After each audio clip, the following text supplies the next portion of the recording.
All right, hello everybody. How about this?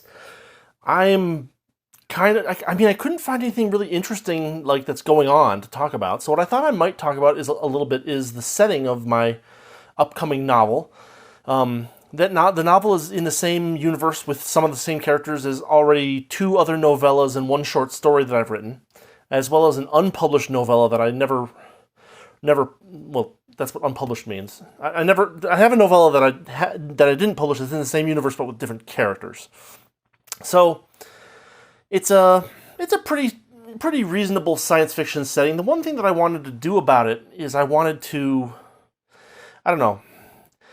Whenever people write space science fiction, there's always these gigantic empires and stuff floating around that are you know, going to war and all that stuff, and or at least there's some kind of massive federation where people are you know, you know,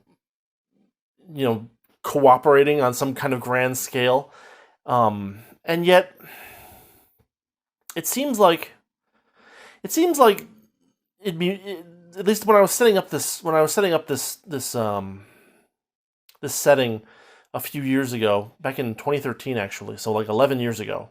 Um, it was I want something where it's more about day to day stuff, where there isn't this kind of galaxy scale things going on, where people are kind of a little bit separated from each other. You know what I mean? Where you know there's no massive, because again, I was trying to write a story that kind of had relatively limited stakes. I wanted to write stories about derelict spacecraft, about ships floating unmonitored out in the middle of nowhere, and people going to check them out to see what was going on with them. Why they went missing, why they stopped reporting back, that kind of stuff. And so I came up with kind of a dualistic thing to number one, to allow people to go from star system to star system, but number two, to kind of prevent this kind of really large scale, instantaneous organization. And so the way that this world works is that it's an indeterminate amount of time in the future, say somewhere between 200 and 700 years, something like that. Technology's higher, but not amazingly higher, with one significant exception. Well, that's not true. I mean, medical technology has advanced. You know, Basic civilizational technology has advanced. Terraforming has advanced. Space travel has advanced. The important thing about the setting is that space travel has advanced to the point where it's kind of affordable to the even relatively low standing people with relatively low incomes. And there's two things that happen here. One is that people invented a way to move objects effectively faster than light. I came up with the idea, half jokingly, of the shelf drive, where I was being too clever by half when I thought of this, and it kind of stuck.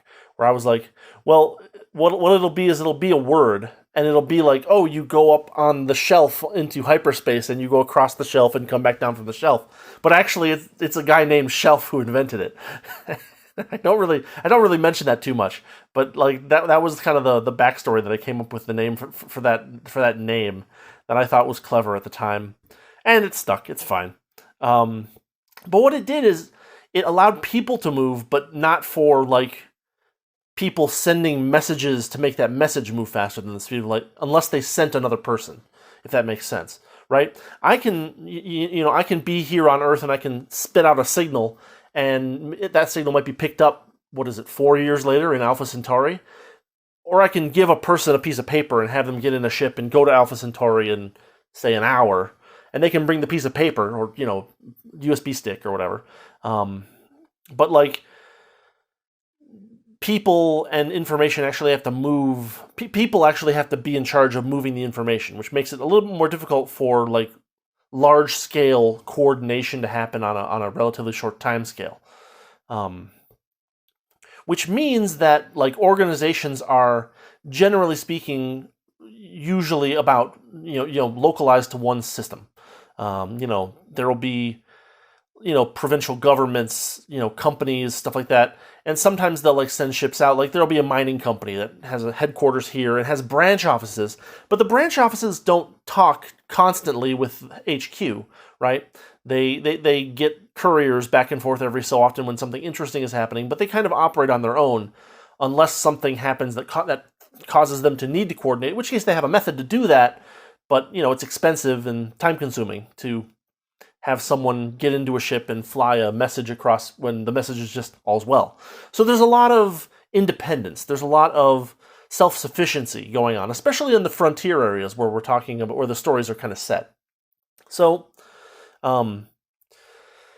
let's see. Yeah, I mean, giving a little bit more background, I kind of wanted to make, this is back in 2013, I wanted to make kind of an apolitical story. I was already seeing that things were like excessively political in a lot of places, and I was going to try to fight against that a little bit by making it so that there weren't these that there was a science fiction setting without this gigantic, empire versus kingdom versus federation versus whatever. That most of these organizations are, one or a small number of star systems, and generally speaking, they're much less invasive than, say, even like the Galactic Federation is in Star Trek. It was kind of a counterpoint to Star Trek, because Star Trek is very, like, it's what might happen if people eliminated scarcity, but like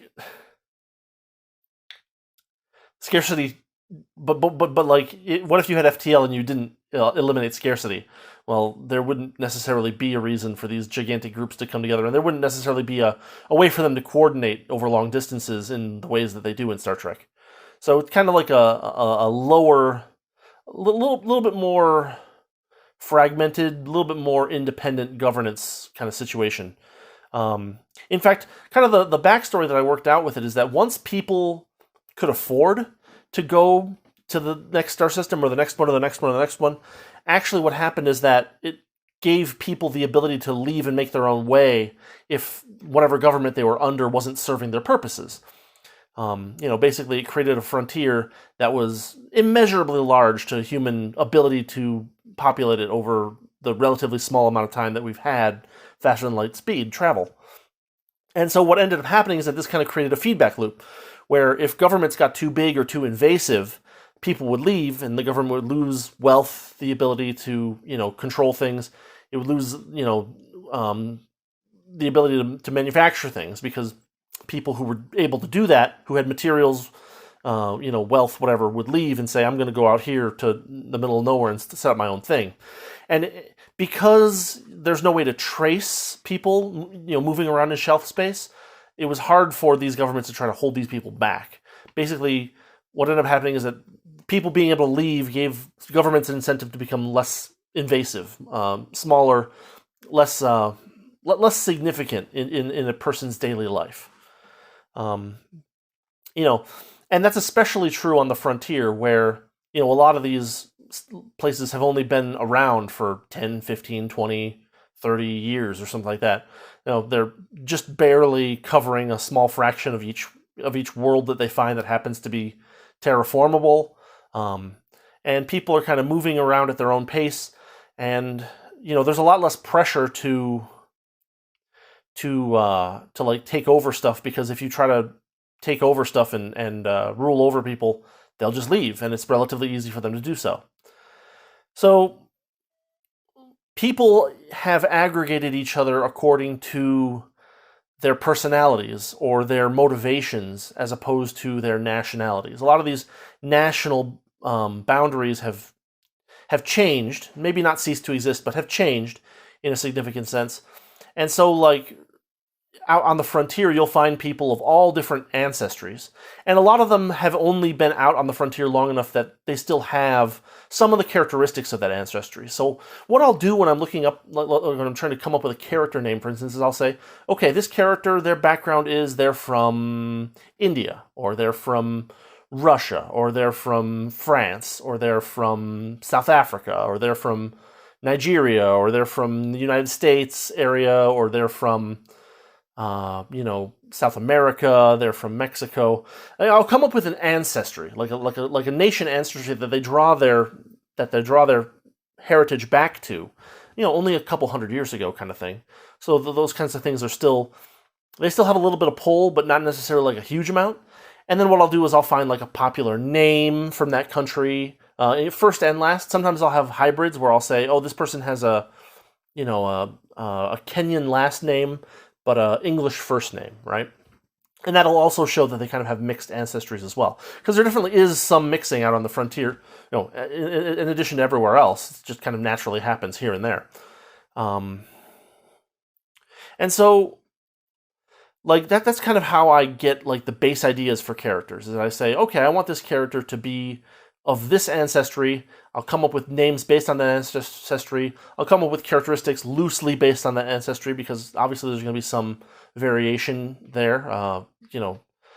And another thing that I'll do is I'll play around with the names a little bit. The main character, Eric, is an example of this, which is funny because I actually saw the unconventional spelling of Eric that I use on a real person not too long ago. It was in the news or something like that. But it's Eric with an A, A-R-I-C. But it's just pronounced Eric. Yeah, in the Misevolent Salvage series, which is the two novellas, the short story, and the upcoming novel, we've got our three main characters. Eric Misevolent is the owner of the business. He's kind of he's not lazy. Lazy is too strong a word, but he kind of like works hard but grudgingly, if you get my drift. Like he's like, oh, not this shit again, kind of thing, right? He's the one who started the business. He worked with in Missed Contact. I think he mentions that he first off worked with his father in his father's salvage business, and that's where he got his knowledge of how to run a salvaging business. And then he moved out to a planet called Markledge, out near the frontier, but not on the frontier, kind of, within 100 light years of the frontier, kind of thing. With him is Bill, whose actual name is Vereen. She is a very good like mathematician. She's not a mathematician, but like she's very good with numbers. She is their navigator. She got the nickname Bill because she was both very good at figuring out who owed money to her previous employer and also very good at convincing them to pay up.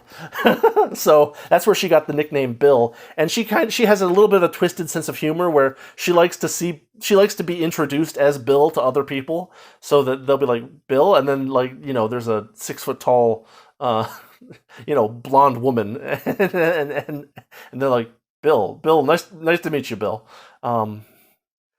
And then we've got Lou, who is Louis Otracht. He is the engineer of Misevolent Salvage, and he's an interesting character because I made up a character flaw for him for the first novella that ended up getting used as a plot point in the second novella. He's afraid of space.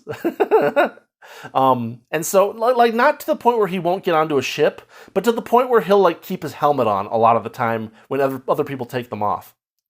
He's very safety aware, safety conscious out in space, and like, no, I'm just gonna have this thing on so I don't need to fumble with getting it on if there is some kind of an emergency. Not a coward in any sense, but like, and not like irrationally phobic of it, but at the same time, just like a little more careful than everybody else, kind of thing.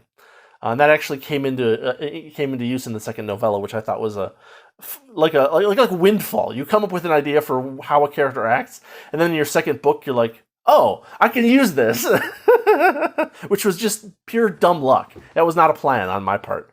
As much as I'd like it to have been a plan, it was like, oh, this is convenient. I will use this. Yeah, so these are the three main characters. They usually have a couple of other main characters, or main-ish characters. The employer might be one, someone that they meet there might be one, things like that in the story. And the stories have, kind of that, I call it medium hard science fiction kind of environment, where like you have FTL, travel, but pretty much everything else is allowable, like real. The let's see, yeah, the The first novella that I published back in 2013, and I published it because I was at like the lowest point of grad school. I was getting my PhD in physics, or I was hoping to get my PhD in physics, and it was starting to look like I wasn't going to, and I was so depressed that I was like, okay, what's the other thing that I always wanted to do other than be a scientist, and it's be a writer. And so back in 2013, I wrote the first novella, The Hyacinth Rescue, and I hand drew in pencil a crappy cover, and I just threw the thing out on Amazon because I thought it might be fun to do that. There's a spider on my curtain. um, and I think it's a really fun story, but it is, kind of relatively basic. And again, the cover is like, ew, because I am not at all like an artist. I'm trying to figure out what to do with that. Like, I guess probably what I'm going to do is I'm probably going to get a new cover for it and re-release it with like the actual like good cover, and I'll put the original cover in like the back matter as like, this is what I drew when I was 30 and still terrible at drawing, but like it was like I didn't want to spend more than a couple hours on it, so I just kind of like pencil drew something, and it wasn't very good, but whatever. It was a cover, and I could put it up on Smashwords. Because that's where I put all my stuff up originally. Other things about the setting that are worth talking about. The way that these stories work is that they have that science fiction, environment, and they have a few sciencey aspects here and there, but they're not really science fiction stories per se. They're actually closer to detective stories in a science fiction setting, which, again, is kind of me being lazy, because it would be better for me to come up with some cool science fiction things, like some cool science fiction ideas, but what that would end up doing is it would end up making me worry more about having cool ideas than a fun story.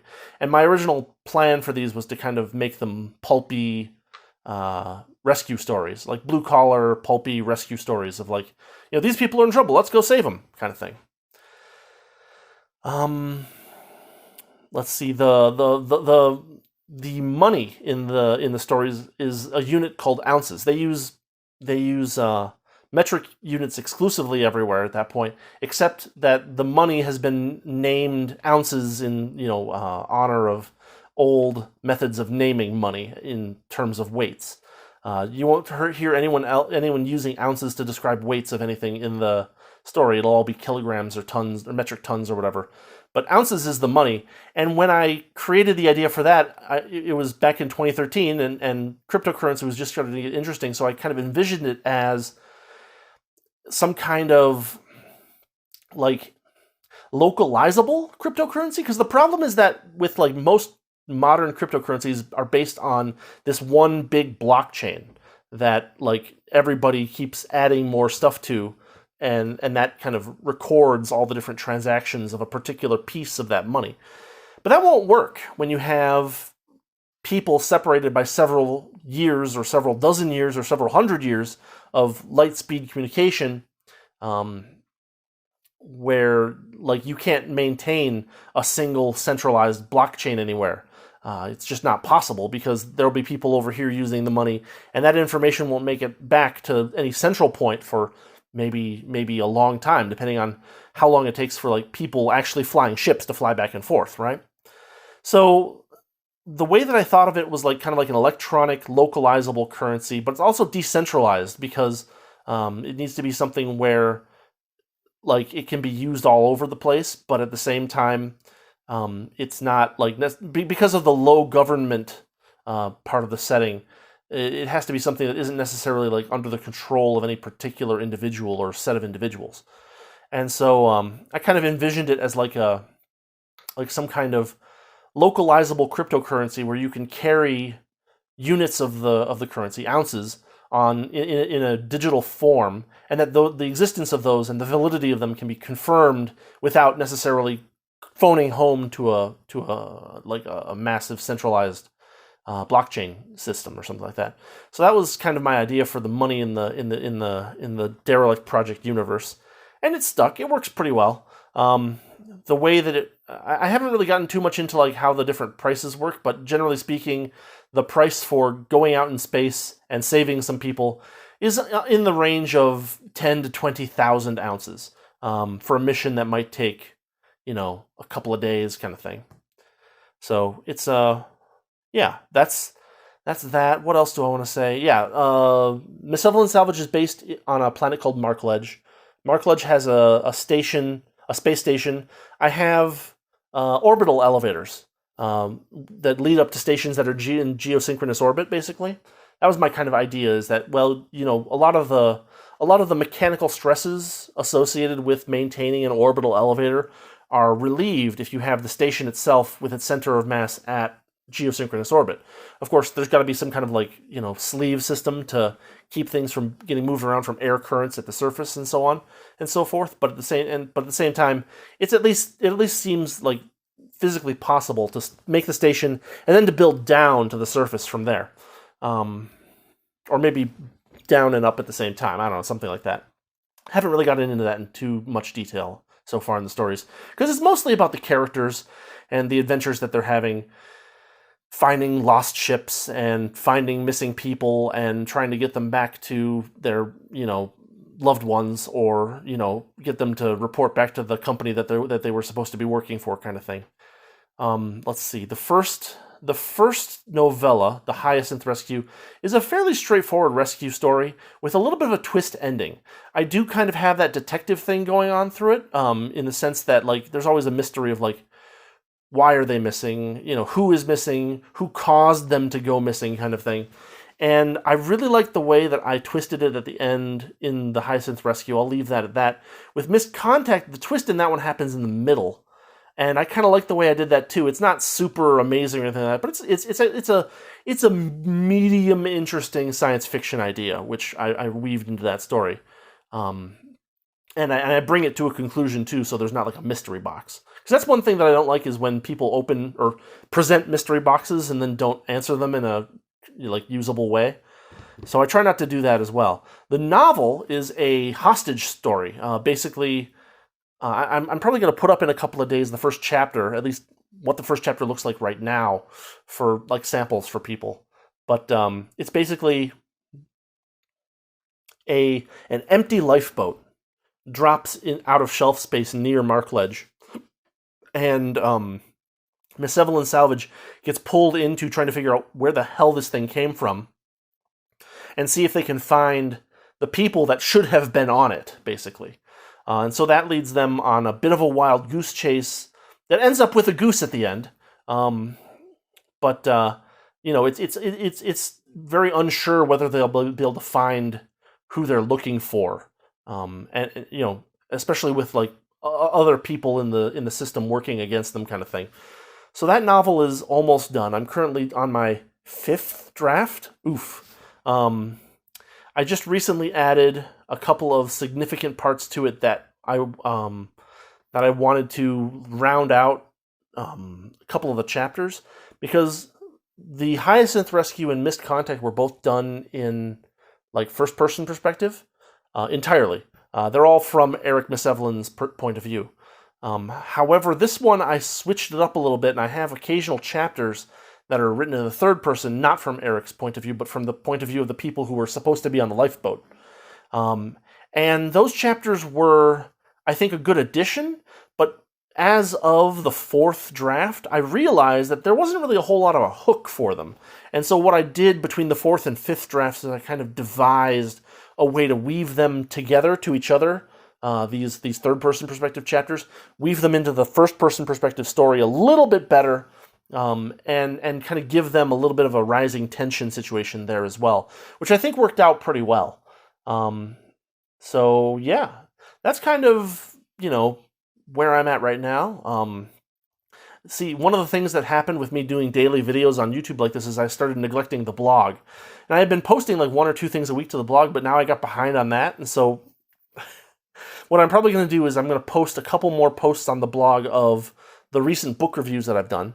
And then what I think I'll do is after I've run out that string, I'll post chapter 1 on the blog for people to take a look at.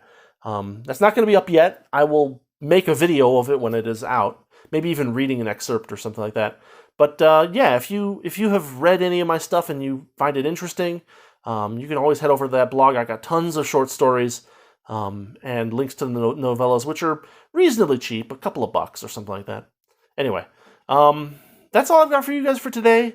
I think tomorrow I'm going to talk about the beauty of small stakes stories in a little bit of detail. I'm working on reading Terry Pratchett's The Thief of Time, which I'll want to be doing a review on that sometime soon. I went back to the library and I handed Into the Riverlands back, and this is the other book that was by Nguy Vo that was there. So I'm going to take a look at this soon too. And then I was in what author's last name is Vo. It's in fiction, so it's arranged by name. And next to that, I found this. So I've never read Slaughterhouse-Five before, Kurt Vonnegut. But I picked that up too, and I'm going to go through that because it's one of those books that's been on my list for a long time, and it just popped out at me at the library because I was right at VO, which is a pretty rare author name, but it just happened to be the same as the short story producer. So yeah, that's all I've got for today. If you like this video and you want to support the channel, you know what to do. If you really like what I'm doing, feel free to head over to my blog and look around at some of the short stories. A look around at some of the novellas even would be great. At this point, I'm kind of at the point where I'm trying to get feedback from people that I'm not paying or are not my friends. So, and if you read anything and you say you want to just say this is good or this is bad or whatever you think, feedback would be good at this point. Anyway, that's all I've got, and thanks for watching, thanks for listening. And I'll see you tomorrow with the beauty of small stakes stories. See you then.